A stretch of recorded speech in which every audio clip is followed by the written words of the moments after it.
নেপালে সামাজিক যোগাযোগ মাধ্যম নিষিদ্ধের প্রতিবাদে রাজধানী কাঠমান্ডুতে ব্যাপক বিক্ষোভে 2 জন নিহত এবং অন্তত 40 জন আহত হয়েছেন। সোমবারের এই বিক্ষোভে মূলত তরুণ-তরুণী ও কিশোররা অংশ নেন, যারা দুর্নীতি এবং সরকারের মত প্রকাশের স্বাধীনতা হরণ করার অভিযোগে রাস্তায় নেমেছিলেন। প্রত্যক্ষদর্শীদের বরাত দিয়ে জানা গেছে, দুপুরের দিকে বিক্ষোভকারীরা হঠাৎ করেই ফেডারেল পার্লামেন্ট ভবনের দিকে অগ্রসর হন। এ সময় তারা নিরাপত্তা বাহিনীর একটি ভবন দখল করেন। পরে পুলিশ টিয়ার গ্যাস, পানি কামান ও রাবার বুলেট ব্যবহার করে তাদের ছত্রভঙ্গ করে।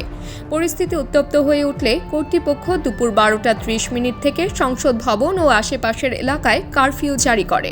তবে কারফিউ উপেক্ষা করেই বিক্ষোভ চলতে থাকে। এক পর্যায়ে সেনা ও আধা সামরিক বাহিনী মোতায়েন করা হয়। কাঠমান্ডুর সিভিল সার্ভিস হাসপাতালের নির্বাহী পরিচালক ডাক্তার মোহন চন্দ্র রেগ্মি জানান, আহত অবস্থায় কয়েকজনকে হাসপাতালে আনার পর 2 জন মারা যান। মৃত্যুর স্পষ্ট কারণ জানা যায়নি। তিনি আরও জানান, তাদের জরুরি বিভাগ রোগীতে ভরে গেছে, অনেকে আশঙ্কাজনক অবস্থায় রয়েছেন এবং অন্যান্য সরকারি হাসপাতালে আরও আহতদের ভর্তি করা হয়েছে। পুলিশ মুখপাত্র বিনোদ ঘিমিরে জানান, অন্তত 40 জন আহত হয়েছেন, যাদের মধ্যে 2 জন সাংবাদিকও আছেন। আহতদের অনেকেই গুলিবিদ্ধ অবস্থায় হাসপাতালে চিকিৎসাধীন। বিক্ষোভকারীদের প্রধান দাবি ছিল সরকারের সামাজিক যোগাযোগ মাধ্যমে নিষেধাজ্ঞা প্রত্যাহার করা।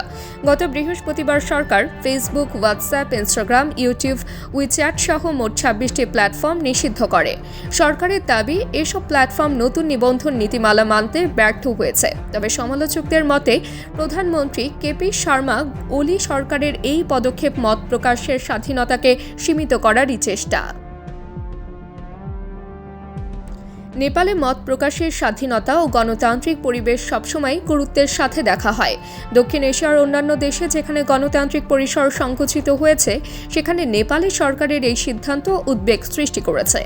মানবাধিকার কর্মীদের অভিযোগ, সরকার তরুণ প্রজন্মের কণ্ঠ রোধ করতে চাইছে।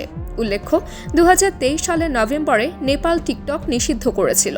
তখন সরকারের দাবি ছিল এটি সামাজিক সম্প্রীতি নষ্ট করছে। তবে টিকটক পরে সরকারে নিবন্ধন করলে 9 মাস পর নিষেধাজ্ঞা প্রত্যাহার করা হয়। বর্তমানে টিকটক চালু থাকলেও ফেসবুক, ইউটিউব, ইনস্টাগ্রাম সহ অন্যান্য প্ল্যাটফর্ম বন্ধ থাকায় তরুণরা ক্ষুব্ধ হয়ে উঠেছেন। রাজনৈতিক বিশ্লেষকরা মনে করছেন, সামাজিক যোগাযোগ মাধ্যম নিষিদ্ধের এই সিদ্ধান্ত তরুণদের আন্দোলনকে আরও জোরদার করছে। অনেকের মতে, দুর্নীতি ও দমন নীতির বিরুদ্ধে এই আন্দোলন ক্রমে এক বৃহত্তর রাজনৈতিক বিদ্রোহে রূপ নিতে পারে। এটি নেপালের রাজনৈতিক ভবিষ্যতে বড় পরিবর্তনের ইঙ্গিত দিচ্ছে।